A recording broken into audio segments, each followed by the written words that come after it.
Hello, my friends. Lorrie here in Lorrie's world, still on Vancouver Island, but not for long. We are moving to the United States. Let me tell you all about it.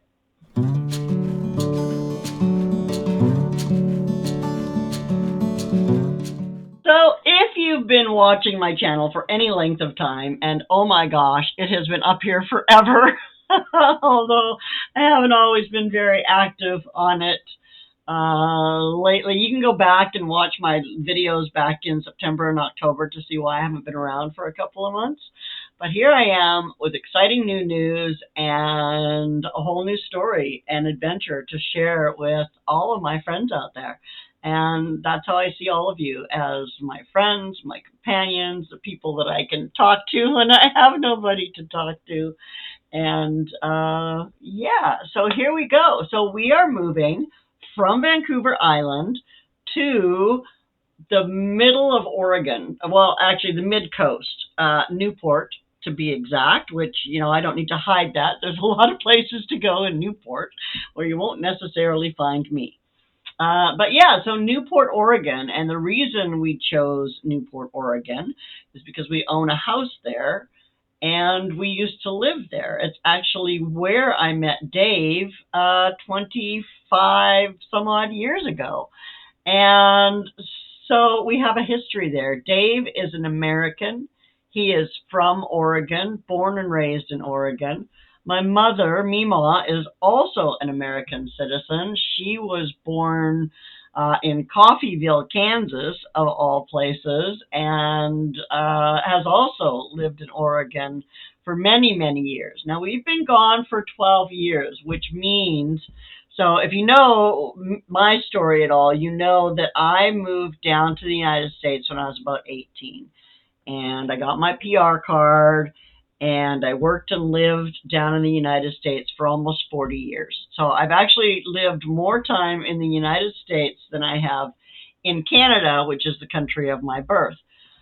So now we've been out of the United States for 12 years, which, even though my Social Security card is still valid, and I'm filing U.S. taxes every year, and I'm paying my U.S. taxes every year, and all that, my resident status is expired back a year after we left the country.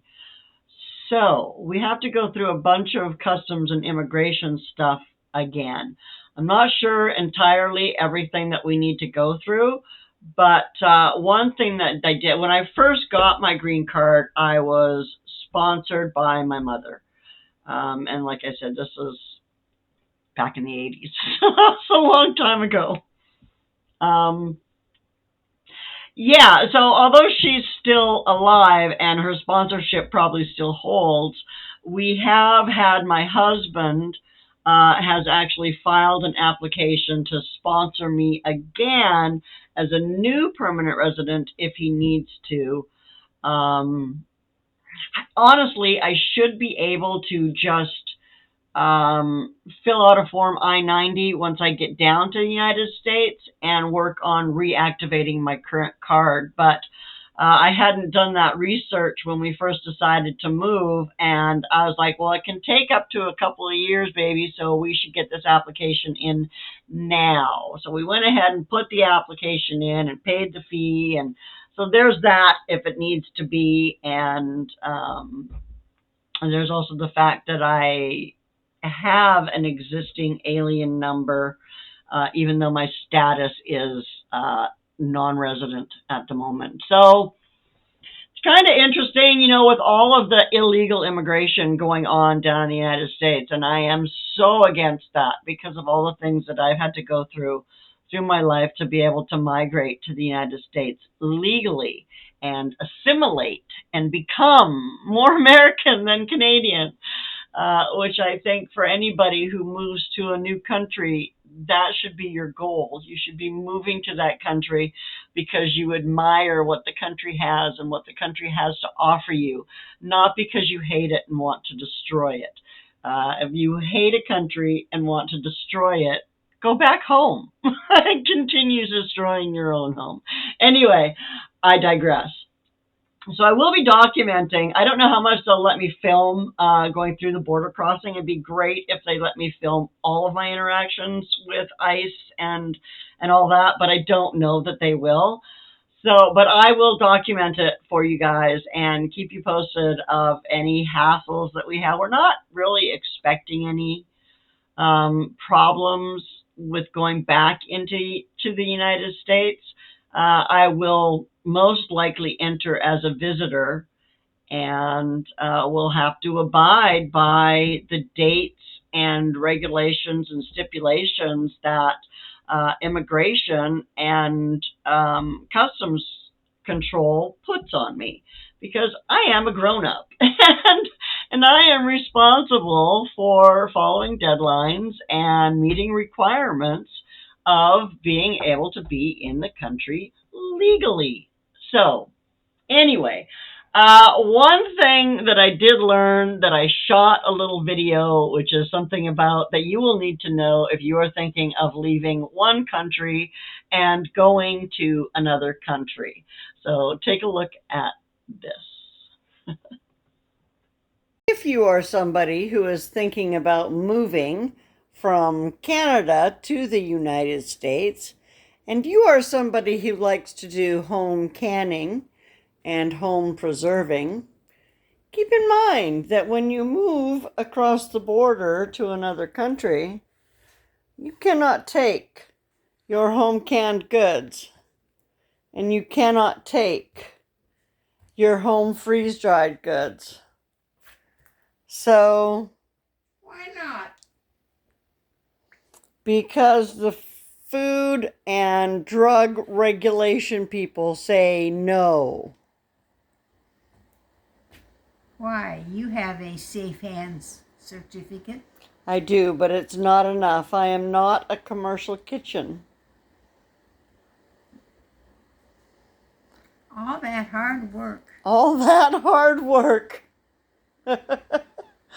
Yeah, well, luckily we found a friend who has a friend Who has a friend? who works directly with homeless people in a nearby town. Because you can't give it to... You can't give it to a food bank. Food banks, regulated food banks can't take it because it's not commercially prepared. They can't take any kind of home canned goods or any kind of freeze dried goods. So, but anyway, yes, we found a friend who has a friend who is going to take it off of our hands, and she's going to be able to distribute it directly to people who need it. So, yeah, keep that in mind if you're planning on changing from one country to another. So that really has been my only sadness about moving. I mean, I got over leaving my garden months ago when we decided to move and decided it was well worth it to be able to set up a whole new garden. So I'm kind of actually excited about that. But all the food that has gone from seed to garden to harvest to being prepared and stored and saved. Somebody's going to benefit from it. Yeah, and I'm just going to have to start all over again, which, won't be the first time. Anyway, I just wanted to share that news with you. It's still a few weeks before we move, but I will be keeping you posted on how things go and bring you along for the ride as we relocate down to Oregon. So, thanks for watching. Tabby says goodbye. Take good care of yourself, and I will see you soon. Bye now.